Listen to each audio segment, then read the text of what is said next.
என் இனிய தமிழ்ச் சொந்தங்களுக்கு அன்பார்ந்த வணக்கங்கள்.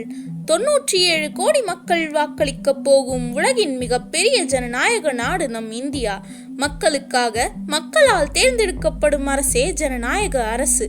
மக்கள் எப்படியோ அரசும் அப்படியே, அரசு எப்படியோ மக்களும் அப்படியே. நாம் தேர்ந்தெடுக்கப்படும் அரசு நமது எண்ணம் மற்றும் முடிவின் வெளிப்பாடு. நாம் யாரை தேர்ந்தெடுக்க வேண்டும் என்று சிந்திக்கிறோமோ அதை நடக்க விடாமல் தடுப்பது பணம்.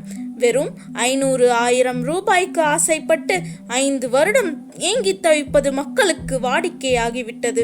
ஒரு ஓட்டுக்கு 1000 ரூபாய் உங்களுக்கு கொடுக்கும் அரசியல்வாதியோ கட்சியோ உங்களை வைத்து 1,00,000 ரூபாய் சம்பாதிக்கப் போகின்றது என்று அர்த்தம். ஜனநாயகத்தில் மட்டுமே சாதாரண மக்களுக்கு அசாதாரண சக்தியும் வாய்ப்பும் அளிக்கப்படுகின்றது என்கிறார் ஹாரி எமர்சன் அவர்கள்.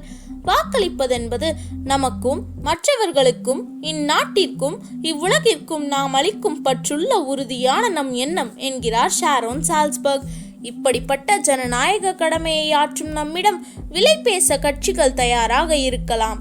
விலை போக நாம் தயாராகலாமா? நாம் தேர்தல் அன்று தேர்தலுக்காக மட்டும் வாக்களிக்கவில்லை. நம் பாரத மாதாவிடம் நாம் அளிக்கும் சத்தியத்தின் மறு உருவே வாக்களிப்பது என்பதை நினைவில் கொள்ளுங்கள். தேர்தல் நாள் விடுமுறை நாள் அன்று மிக முக்கிய கடமையை ஆற்றும் நாள். ஒவ்வொரு ஓட்டும் முக்கியமானது மற்றும் விலை மதிப்பற்றது.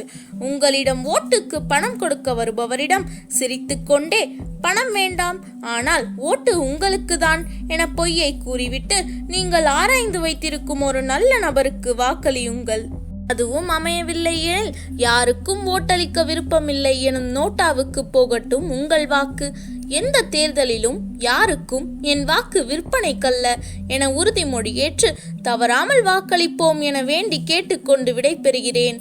நன்றி, வணக்கம். வாழ்க தமிழ், வளர்க அதன் புகழ். ஜெய் ஹிந்த்.